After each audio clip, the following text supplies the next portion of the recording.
Loan against property balance transfer क्या होता है और उसके फायदे क्या हैं। दोस्तों, अगर आप ये जानना चाहते हैं तो इस वीडियो को अंत तक जरूर देखिएगा, ताकि जो भी आपका प्रश्न है उसको एक्चुअल में आपको आंसर मिल पाए और आप इसके बेनिफिट जान पाएँ और एक्चुअल में मालूम पड़ पाए कि loan against property balance transfer क्या होता है। दोस्तों, आपने किसी भी बैंक से लोन अगेंस्ट प्रॉपर्टी लिया, यानी अपनी प्रॉपर्टी के एवज में आपने बैंक से लोन लिया, उधारी ली, आप उसको पे कर रहे हैं ऑन टाइम। मोस्ट इंपॉर्टेंट बात बताना चाह रहा हूँ, एक सर्टेन टाइम पे आके आपको लगता है कि इसका जो रेट ऑफ इंटरेस्ट है वो काफ़ी ज़्यादा हो गया है इस पर्टिकुलर बैंक की, एनबीएफसी का, तो अब आपको जो है बैलेंस ट्रांसफर करवा लेना चाहिए। यानी कि जो भी आपका लोन का अमाउंट है उसको किसी दूसरे बैंक में शिफ्ट कर देना चाहिए। उदाहरण के रूप में, अगर आपने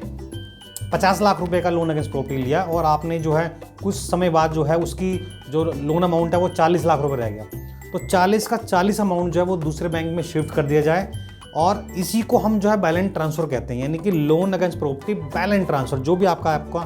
एक्चुअल अमाउंट बचा हुआ है वो किसी दूसरे बैंक के अंदर वो शिफ्ट कर दिया जाए, इसी को हम loan against property balance transfer कहते हैं। मोस्ट इंपॉर्टेंट मैं आपको बताना चाहूँगा कि इसका बेनिफिट तो बहुत है। बेनिफिट क्या है वो मैं आपको इस वीडियो में आगे बता रहा हूँ, पर इससे रिलेटेड फिर भी अगर आपको कोई प्रश्न या क्वेश्चन क्वेरी हो तो आप मुझे नीचे कमेंट्स कर सकते हैं, उसका मैं जल्दी से जल्दी आपको रिप्लाई करने की कोशिश करूँगा। इसके बेनिफिट क्या है? सबसे बड़ा बेनिफिट मैं आपको बताता हूँ कि मान लीजिए अगर आपने किसी उदाहरण के रूप में बता रहा हूँ कि एचडीएफसी बैंक से अगर आपने लोन अगेंस्ट प्रॉपर्टी लिया, उसका रेट ऑफ इंटरेस्ट जब आपने लिया था तो 10% सालाना था, और आरबीआई के रेट बढ़ने के, आरबीआई ने जो रेट बढ़ाए हैं, अपना रेपो रेट जो पॉलिसी उनकी होती है, तो ये बैंकों के ऊपर भी दबाव होता है कि वो भी जो रेट ऑफ इंटरेस्ट को इंक्रीज अपने बैंक को, ग्राहकों को पास ऑन करे। तो कहीं ना कहीं कई जो ग्राहक हैं उनके रेट ऑफ इंटरेस्ट को इंक्रीज हुए। मैं मान लेता हूँ अगर 10 था तो आज की डेट में वो 11 हो गया, 11.25 या 11.5 हो गया। अगर ऐसा है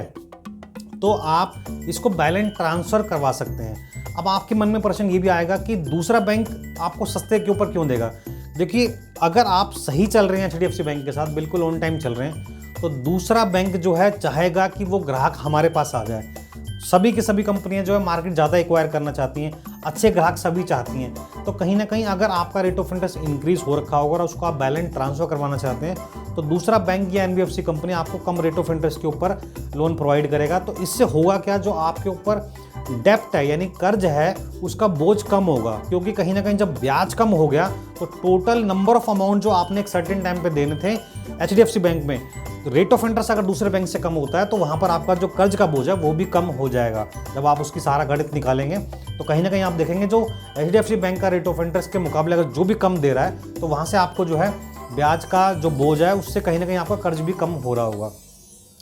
मोस्ट इंपॉर्टेंट चीज़ के अंदर, अगर आप ईएमआई कम करवाना चाहें तो डेफिनेटली वो ईएमआई तो कम हो ही जाएगी, क्योंकि अगर आपको आज के रेट में 11.5 का रेट मिल रहा है, तो वो अगर आपको नया बैंक जो है 10 के रेट में देता है, तो आपको कहीं ना कहीं आपकी ईएमआई भी इम्पैक्ट करेगी। और एक चीज़ और इसमें ऐड करना चाहूँगा जो बेनिफिट की बात है,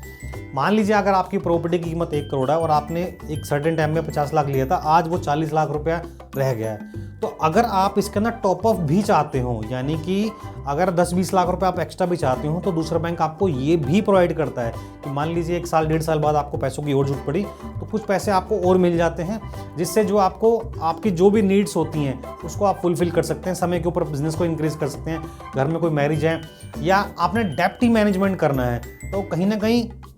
आपके लिए loan against property balance transfer एक अच्छा सौदा है। अगर आपका रेट ऑफ इंटरेस्ट बढ़ चुका है आपके बैंक के अंदर, तो आप दूसरे बैंक में शिफ्ट करवा सकते हैं। इससे रिलेटेड जो भी आपका कोई प्रश्न क्वेरी है तो आप मुझे जरूर कमेंट्स करें, और मेरी वीडियो अगर अच्छी लगी तो मेरी वीडियो को लाइक और शेयर जरूर करें। धन्यवाद दोस्तों।